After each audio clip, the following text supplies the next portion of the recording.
ശാന്തി 9/1/25 പ്രഭാതമുരളി ബാബ്ദാദ മധുബൻ. ബാബു പറയുന്നു, മധുരമായ കുട്ടികളെ, നിങ്ങൾ വികർമ്മങ്ങളുടെ ശിക്ഷയിൽ നിന്നും മുക്തമാകുന്നതിൻ്റെ പുരുഷാർത്ഥം ചെയ്യണം. ഈ അന്തിമ ജന്മത്തിൽ എല്ലാ കണക്കുകളും സമാപ്തമാക്കി പാവനമാകണം. ചോദ്യം: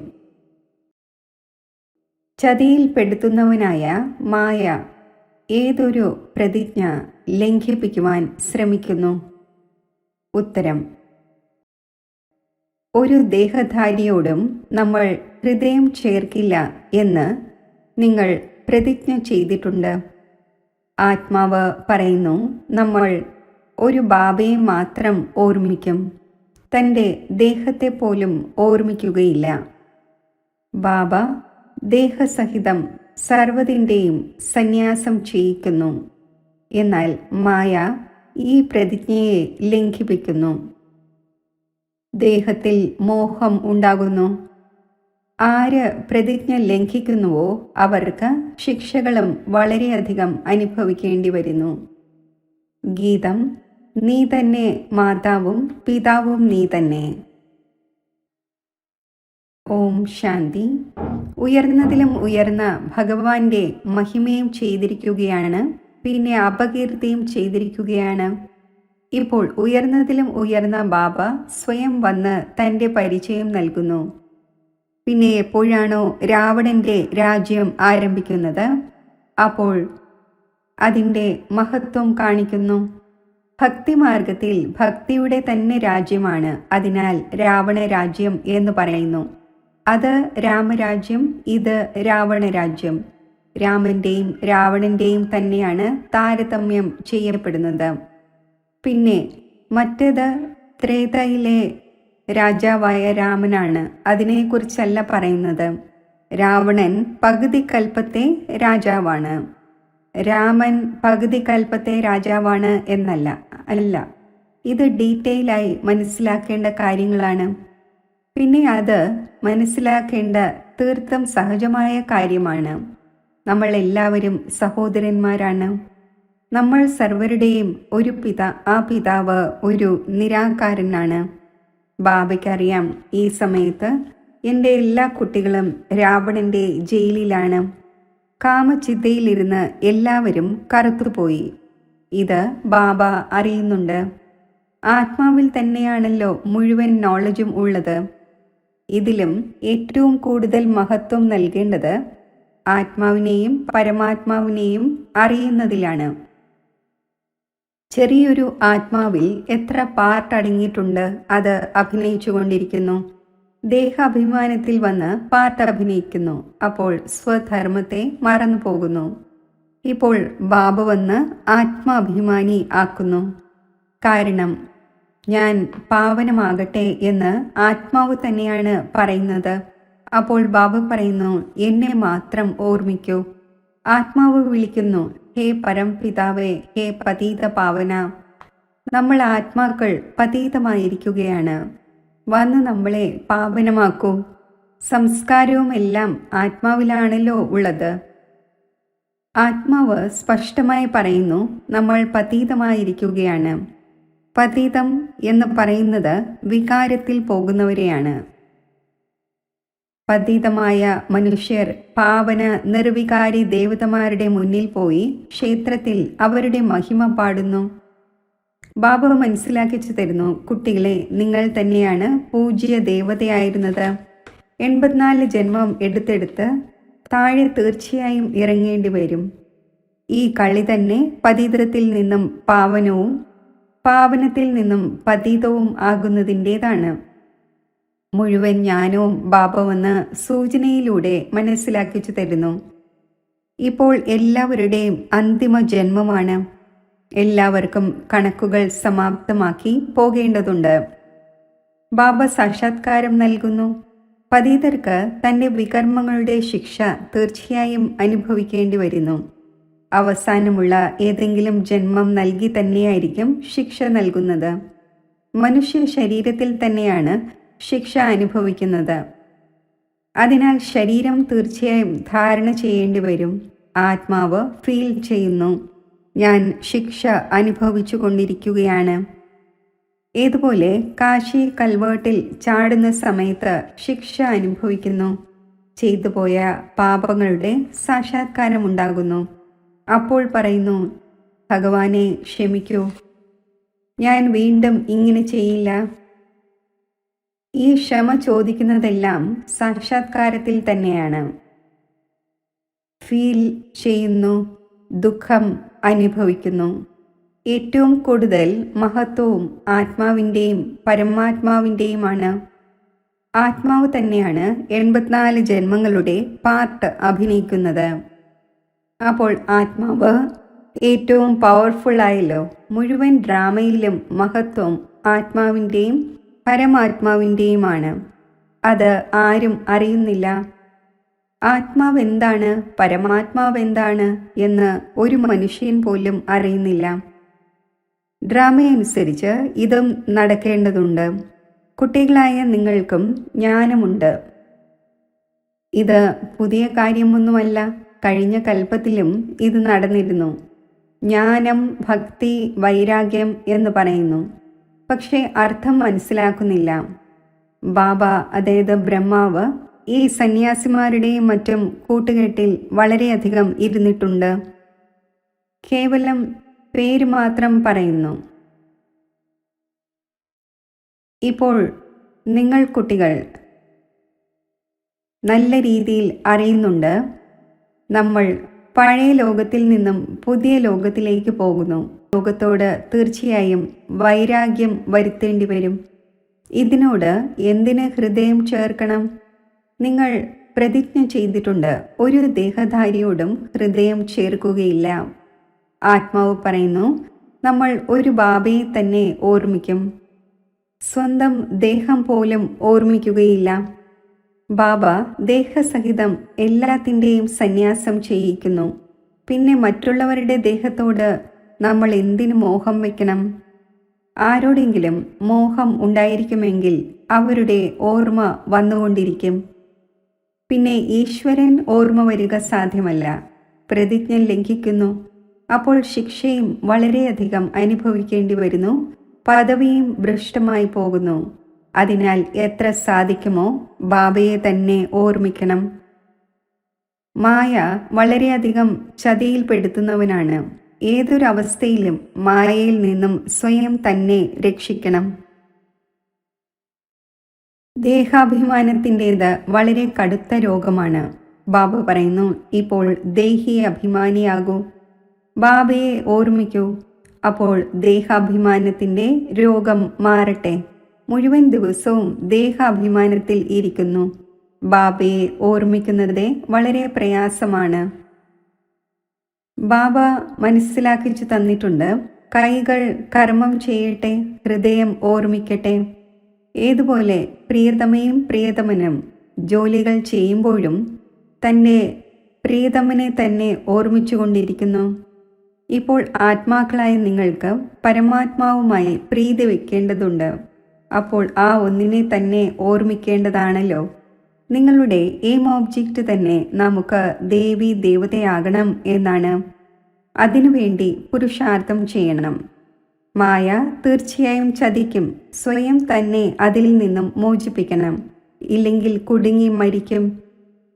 പിന്നെ ഗ്ലാനിയും ഉണ്ടാകും, നഷ്ടവും വളരെയധികം ഉണ്ടാകും. കുട്ടികളായ നിങ്ങൾ അറിയുന്നുണ്ട്, നമ്മൾ ആത്മാക്കൾ ബിന്ദുവാണ്. നമ്മുടെ പിതാവും ബീജരൂപവും നോളജ് ഫുള്ളുമാണ്.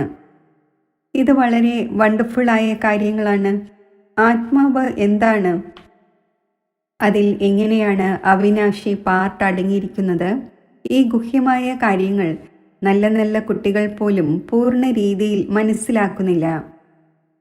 സ്വയം യഥാർത്ഥ രീതിയിൽ ആത്മാവാണ് എന്ന് മനസ്സിലാക്കണം. ബാബയെയും ബിന്ദുവിന് സമാനമാണ് എന്ന് മനസ്സിലാക്കി ഓർമ്മിക്കണം. ആ ഒന്ന് ജ്ഞാനത്തിൻ്റെ സാഗരമാണ്, ബീജരൂപമാണ്. ഇങ്ങനെ മനസ്സിലാക്കി വളരെ പ്രയാസപ്പെട്ടേ ഓർമ്മിക്കുന്നുള്ളൂ. സ്ഥൂല ചിന്തകൾ കൊണ്ടല്ല, ഇതിൽ സൂക്ഷ്മ ബുദ്ധി കൊണ്ട് കാര്യങ്ങൾ നടത്തേണ്ടതുണ്ട്. ഞാൻ ആത്മാവാണ്. എൻ്റെ പിതാവ് വന്നിരിക്കുകയാണ്. ആ ഒന്ന് ബീജരൂപവും നോളജ്ഫുള്ളുമാണ്. നമ്മളെ ജ്ഞാനം കേൾപ്പിച്ചുകൊണ്ടിരിക്കുന്നു. ധാരണയും ചെറിയൊരു ആത്മാവായ എന്നിലാണ് ഉണ്ടാകുന്നത്. ആത്മാവ് പരമാത്മാവ് എന്ന് കേവലം സ്ഥൂല രൂപത്തിൽ പറയുന്നവർ ധാരാളമുണ്ട്. എന്നാൽ യഥാർത്ഥ രീതിയിൽ ബുദ്ധിയിൽ വരുന്നില്ല. ഇല്ലാതിരിക്കുന്നതിനേക്കാൾ സ്ഥൂല രീതിയിൽ ഓർമ്മിക്കുന്നതും ശരിയാണ്. പക്ഷേ ആ യഥാർത്ഥ ഓർമ്മയാണ് കൂടുതൽ ഫലദായകം. മറ്റവർക്ക് ഇത്രയും ഉയർന്ന പദവി നേടാൻ സാധിക്കില്ല. ഇതിൽ വലിയ പ്രയത്നമുണ്ട്. ഞാൻ ആത്മാവ് ചെറിയൊരു ബിന്ദുവാണ്. ബാബയും ഇത്ര ചെറിയൊരു ബിന്ദുവാണ്. അതിൽ മുഴുവൻ ജ്ഞാനവുമുണ്ട്. ഇതും ഇവിടെ ഇരിക്കുമ്പോഴാണ് കുറച്ച് ബുദ്ധിയിൽ വരുന്നത്. എന്നാൽ നടക്കുമ്പോഴും ചുറ്റി സഞ്ചരിക്കുമ്പോഴും ആ ചിന്തനമുണ്ടായിരിക്കണം. അതില്ല, മറന്നു പോകുന്നു. മുഴുവൻ ദിവസവും അതേ ചിന്തനം ഉണ്ടായിരിക്കട്ടെ. ഇതാണ് സത്യസത്യമായ ഓർമ്മ. നമ്മൾ എങ്ങനെ ഓർമ്മിക്കുന്നു എന്ന് ചിലർ സത്യം പറയുന്നില്ല. ചാർട്ട് അയക്കുന്നുണ്ട് എങ്കിലും ഇങ്ങനെ സ്വയം ബിന്ദുവായി മനസ്സിലാക്കി, ബാബയും ബിന്ദുവായി മനസ്സിലാക്കി ഓർമ്മിക്കുന്നു എന്ന് എഴുതുന്നില്ല. സത്യതയോടെ മുഴുവൻ എഴുതുന്നില്ല. ധാരാളം പേർ നന്നായി മുരളി ക്ലാസ് നടത്തുന്നു. പക്ഷേ യോഗം വളരെ കുറവാണ്. ദേഹാഭിമാനം വളരെയധികമുണ്ട്.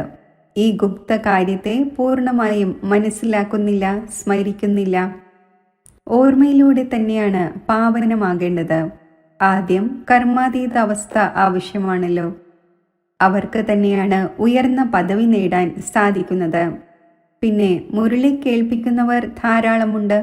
എന്നാൽ ബാബയ്ക്കറിയാം, യോഗത്തിലിരിക്കാൻ സാധിക്കുന്നില്ല. വിശ്വത്തിൻ്റെ അധികാരിയാകുന്നത് ചിറ്റമ്മയുടെ വീട്ടിൽ പോകുന്നത് പോലെയല്ല. അവർ അല്പകാലത്തെ പദവി നേടുന്നതിനും വേണ്ടി പോലും എത്രമാത്രം പഠിക്കുന്നു. സോഴ്സ് ഓഫ് ഇൻകം ഇപ്പോൾ ഉണ്ടായിരിക്കുകയാണ്. മുൻപ് ബാരിസ്റ്ററോ മറ്റോ ഇത്രയും സമ്പാദിക്കുമായിരുന്നില്ല. ഇപ്പോൾ എത്രമാത്രം സമ്പാദ്യം ഉണ്ടായിരിക്കുകയാണ്. കുട്ടികൾ തൻ്റെ മംഗളത്തിനു വേണ്ടി ഒന്നാമതായി സ്വയം ആത്മാവാണെന്ന് മനസ്സിലാക്കി യഥാർത്ഥ രീതിയിൽ ബാബയെ ഓർമ്മിക്കണം. ത്രിമൂർത്തി ശിവന്റെ പരിചയം മറ്റുള്ളവർക്കും നൽകണം. കേവലം ശിവൻ എന്ന് പറയുന്നതിലൂടെ മനസ്സിലാക്കുകയില്ല. ത്രിമൂർത്തി എന്നത് തീർച്ചയായും വേണം. മുഖ്യമായത് തന്നെ 2 ചിത്രങ്ങളാണ്, ത്രിമൂർത്തിയും വൃക്ഷവും. ഏണിപ്പടിയേക്കാൾ വൃക്ഷത്തിൽ കൂടുതൽ നോളജ് ഉണ്ട്. ഈ ചിത്രം എല്ലാവരുടെയും അടുക്കൽ ഉണ്ടായിരിക്കേണ്ടതാണ്. ഒരു ഭാഗത്ത് ത്രിമൂർത്തിയും ഗോളവും, മറുഭാഗത്ത് വൃക്ഷം. ഈ പാണ്ഡവ സേനയുടെ ഫ്ലാഗ് അഥവാ കൊടി ഉണ്ടായിരിക്കേണ്ടതാണ്. ഡ്രാമയുടെയും വൃക്ഷത്തിൻ്റെയും നോളജും ബാബ നൽകുന്നു. ലക്ഷ്മി നാരായണൻ, വിഷ്ണു തുടങ്ങിയവർ ആരാണ്? ഇതാരും മനസ്സിലാക്കുന്നില്ല. മഹാലക്ഷ്മിയുടെ പൂജ ചെയ്യുന്നു. ലക്ഷ്മി വരും എന്ന് വിചാരിക്കുന്നു. ഇപ്പോൾ ലക്ഷ്മിക്ക് ധനം എവിടെ നിന്നും വരുവാനാണ്? 4 കൈകളുള്ളതും 8 കൈകളുള്ളതുമായ എത്ര ചിത്രങ്ങൾ ഉണ്ടാക്കിയിരിക്കുന്നു. ഒന്നും മനസ്സിലാക്കുന്നില്ല. 8-10 കൈകളുള്ള ഒരു മനുഷ്യനുമില്ല. ആർക്ക് എന്ത് തോന്നിയോ അതുണ്ടാക്കി, അത് തുടർന്നു വന്നു. ഇത്രമാത്രം. ഒരാൾ ഹനുമാന്റെ പൂജ ചെയ്യൂ എന്ന് മതം നൽകി ആചരിക്കുവാൻ തുടങ്ങി. സഞ്ജീവനി ഔഷധം കൊണ്ടുവന്നതായി കാണിക്കുന്നു. അതിൻ്റെയും അർത്ഥം കുട്ടികളായ നിങ്ങൾ മനസ്സിലാക്കുന്നു. സഞ്ജീവനി ഔഷധമാണ് മന്മനാഭവ. ഇത് ചിന്തിക്കപ്പെടുന്നു. ഏതുവരെ ബ്രാഹ്മണൻ ആയില്ലയോ, ബാബയുടെ പരിചയം ലഭിച്ചില്ലയോ, അതുവരെയും വർത്ത് നോട്ട് പെന്നിയാണ്. മനുഷ്യർക്ക് പദവിയുടെ എത്ര അഭിമാനമാണുള്ളത്.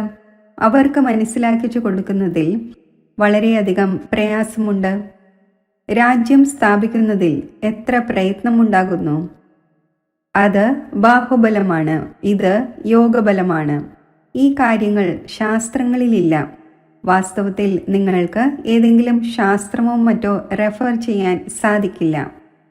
നിങ്ങൾ ശാസ്ത്രങ്ങളെ അംഗീകരിക്കുന്നുണ്ടോ എന്ന് അഥവാ നിങ്ങളോട് ചോദിച്ചാൽ പറയൂ, അതെ, ഇതെല്ലാം ഭക്തിമാർഗത്തിൻ്റെതാണ്. ഇപ്പോൾ നമ്മൾ ജ്ഞാനമാർഗത്തിൽ പോയിക്കൊണ്ടിരിക്കുന്നു. ജ്ഞാനം നൽകുന്നവൻ ജ്ഞാനത്തിൻ്റെ സാഗരമായ ഒരേ ഒരു ബാബയാണ്. ഇതിനെ ആത്മീയ ജ്ഞാനം എന്ന് പറയുന്നു.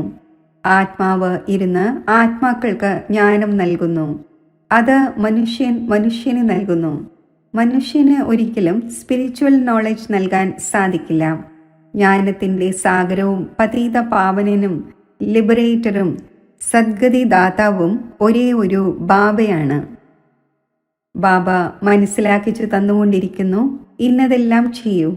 ഇപ്പോൾ നോക്കട്ടെ, ശിവജയന്തിക്ക് എത്രമാത്രം ശബ്ദാരവങ്ങൾ ഉണ്ടാക്കുന്നുവെന്ന്. ട്രാൻസ്ലേറ്റിൻ്റെ ചിത്രം എല്ലാവർക്കും ലഭിക്കും വിധം ചെറുതും ആയിരിക്കണം. നിങ്ങളുടേത് തികച്ചും പുതിയ കാര്യമാണ്. ആർക്കും മനസ്സിലാക്കാൻ സാധിക്കില്ല. നല്ലവണ്ണം പത്രങ്ങളിൽ ഇടേണ്ടതാണ്. ശബ്ദം ഉണ്ടാക്കേണ്ടതാണ്. ഇങ്ങനെയുള്ള സെൻറ്റേഴ്സ് തുറക്കുന്നവരും വേണം. ഇപ്പോൾ കുട്ടികളായ നിങ്ങൾക്ക് തന്നെ ഇത്രയും ലഹരി കയറിയിട്ടില്ല. നമ്പർ വൈസ് പുരുഷാർത്ഥം അനുസരിച്ചാണ് മനസ്സിലാക്കിയിരിക്കുന്നത്. ഇത്ര അനേകം കുമാരിമാരുണ്ട്. ശരി, ബ്രഹ്മാവിൻ്റെ പേര് മാറ്റി ആരുടെയെങ്കിലും പേര് ചേർക്കുക. രാധാകൃഷ്ണന്റെ പേര് ചേർക്കുക. ശരി, പിന്നെ കുമാരിമാർ എവിടെ നിന്നും വരുവാനാണ്? മുഖവംശാവലി BK ആകാൻ തക്കവണ്ണം ഒരു ബ്രഹ്മാവ് വേണമല്ലോ. കുട്ടികൾ മുന്നോട്ട് പോകവേ വളരെയധികം മനസ്സിലാക്കും. ചിലവ് ചെയ്യേണ്ടി തന്നെ വരുന്നു. ചിത്രം വളരെ ക്ലിയറാണ്. ലക്ഷ്മിനാരായണൻ്റെ ചിത്രം വളരെ നല്ലതാണ്. ശരി, മധുരമായ വളരെ കാലം വേർപിരിഞ്ഞ ശേഷം തിരിച്ചു കിട്ടിയ സർവീസബിളായ ആജ്ഞാകാരിയായ ആജ്ഞാനുവർത്തിയായ നമ്പർ വൈസ് പുരുഷാർത്ഥം അനുസരിച്ചുള്ള കുട്ടികൾക്ക് മാതാവും പിതാവുമായ ബാബ്ദാദയുടെ സ്നേഹസ്മരണകൾ. Good morning. ആത്മീയ പിതാവിൻ്റെ ആത്മീയ കുട്ടികൾക്ക് നമസ്തേ. ധാരണയ്ക്കുള്ള മുഖ്യസാരം: കർമാതീതം ആകുന്നതിനു വേണ്ടി ബാബയെ മഹീന ബുദ്ധിയോടെ തിരിച്ചറിഞ്ഞ് യഥാർത്ഥമായി ഓർമ്മിക്കണം. പഠനത്തോടൊപ്പം യോഗത്തിൽ പൂർണ്ണ അറ്റൻഷൻ നൽകണം. സ്വയം തന്നെ മായയുടെ ചതിവിൽ നിന്നും രക്ഷിക്കണം. ആരുടെയും ദേഹത്തിൽ മോഹം വയ്ക്കരുത്. സത്യമായ പ്രീതി ഒരു ബാബയോട് വയ്ക്കണം. ദേഹാഭിമാനത്തിൽ വരരുത്. വരദാനം: ബ്രഹ്മമുഹൂർത്തത്തിൻ്റെ സമയത്ത് വരദാനം എടുക്കുകയും ദാനം നൽകുകയും ചെയ്യുന്ന ബാബയ്ക്ക് സമാനം വരദാനിയും മഹാദാനിയുമായി ഭവിക്കട്ടെ. ബ്രഹ്മമുഹൂർത്തത്തിൻ്റെ സമയത്ത് വിശേഷിച്ച് ബ്രഹ്മലോക നിവാസിയായ ബാബ ഞാൻ സൂര്യൻ്റെ ലൈറ്റിൻ്റെയും മൈറ്റിൻ്റെയും കിരണങ്ങൾ കുട്ടികൾക്ക് വരദാന രൂപത്തിൽ നൽകുന്നു. അതിനോടൊപ്പം ബ്രഹ്മബാബ ഭാഗ്യവിധാതാവിൻ്റെ രൂപത്തിൽ ഭാഗ്യമാകുന്ന അമൃത് വിതരണം ചെയ്യുന്നു. കേവലം ബുദ്ധിയാകുന്ന കലശം അമൃത് ധാരണ ചെയ്യാൻ യോഗ്യമായിരിക്കണം. ഏതെങ്കിലും പ്രകാരത്തിലുള്ള വിഘ്നമോ തടസ്സമോ ഉണ്ടാകരുത്. എങ്കിൽ മുഴുവൻ ദിവസത്തിനു വേണ്ടിയും ശ്രേഷ്ഠസ്ഥിതിയുടെ അഥവാ കർമ്മത്തിൻ്റെ മുഹൂർത്തം കണ്ടെത്താൻ സാധിക്കും. കാരണം അമൃതവേളയുടെ അന്തരീക്ഷം തന്നെ വൃത്തിയെ പരിവർത്തനപ്പെടുത്തുന്ന ഒന്നാണ്. അതിനാൽ ആ സമയത്ത് വരദാനം എടുത്തുകൊണ്ട് ദാനം നൽകൂ. അതായത് വരദാനിയും മഹാദാനിയുമാകൂ. സ്ലോഗൻ: ക്രോധിയുടെ ജോലിയാണ് ക്രോധിക്കുക എന്നത്. താങ്കളുടെ ജോലിയാണ് സ്നേഹം നൽകുക എന്നത്. തൻ്റെ ശക്തിശാലി മനസ്സിലൂടെ സകാശ് നൽകുന്നതിൻ്റെ സേവനം ചെയ്യൂ. ഇപ്പോൾ വിശ്വസേവനത്തിൽ സകാശ് സ്വതവേ ലഭിച്ചുകൊണ്ടിരിക്കും വിധം സ്വതവേ സ്വമംഗളത്തിൻ്റെ ശ്രേഷ്ഠ പ്ലാൻ ഉണ്ടാക്കൂ. ഇപ്പോൾ ഉന്മേഷത്തോടെ, ഉത്സാഹത്തോടെ തൻ്റെ മനസ്സിൽ ഈ ഉറച്ച പ്രതിജ്ഞ എടുക്കൂ. നമ്മൾ ബാബയ്ക്ക് സമ്മാനം കാണിക്കുക തന്നെ ചെയ്യും. ബ്രഹ്മബാബയ്ക്കും കുട്ടികളോട് അതിസ്നേഹമുണ്ട്. അതിനാൽ ഓരോരോ കുട്ടിയെയും എമർജി ചെയ്ത് വിശേഷിച്ച് സമാനമാകുന്നതിൻ്റെ സകാശ് നൽകിക്കൊണ്ടേയിരിക്കുന്നു. ഓം ശാന്തി.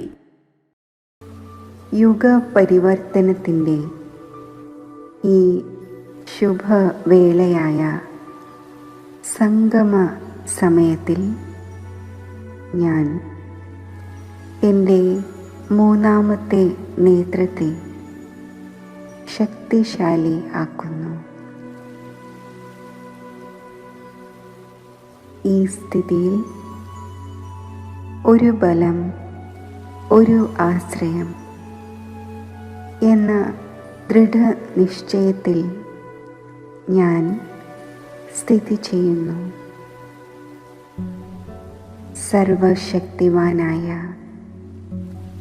ബാബയുടെ കുട്ടിയും അധികാരിയുമാണ് ഞാൻ എന്ന ലഹരിയിൽ സ്ഥിതി ചെയ്തുകൊണ്ട് ബാബയുടെ ശക്തിശാലി ഓർമ്മയിൽ ഇരിക്കുന്നു.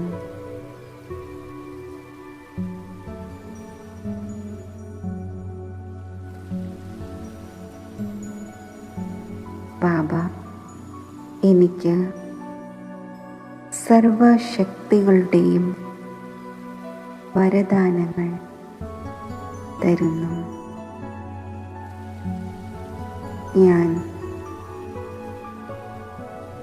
ആ ശക്തികൾ സ്വീകരിച്ച് ലൈറ്റ് മൈറ്റ് സ്വരൂപമായി മാറുന്നു.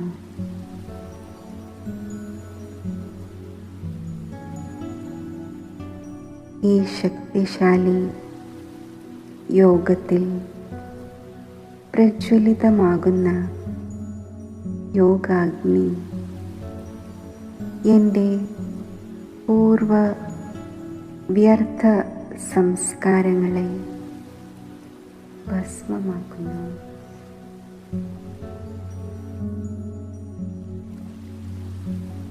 എൻ്റെ അനാദിയും ശുദ്ധവും സ്വച്ഛവും ആയ ആത്മസ്വരൂപം ഞാൻ അനുഭവിക്കുന്നു.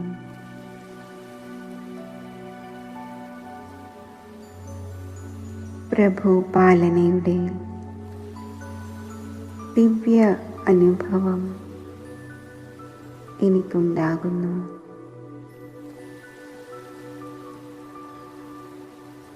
ബാബയുമായി ഈ പരമോന്നത കൂടിക്കാഴ്ച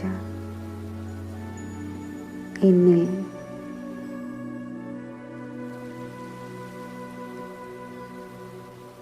പരമാത്മാ സ്നേഹത്തിൻ്റെ അനുഭവം നിറയ്ക്കുന്നു.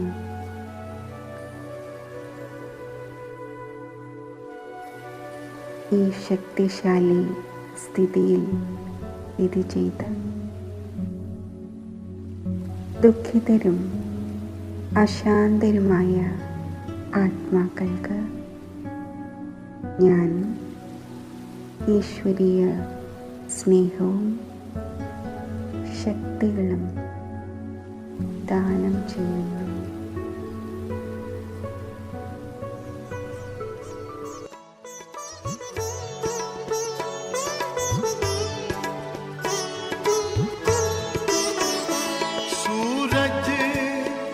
चांद किससे, सूरज या चांद किससे तुलना करूं तुम्हारी, तुलना करूं तुम्हारी। रचता है तू सभी का, रचता है तू सभी का, रचना है है सब तुम्हारी, रचना है सब तुम्हारी। तू है जहां से न्यारा, तू है जहां से न्यारा। उपमा नहीं जहां में, उपमा नहीं जहां में, तुम सा हसीन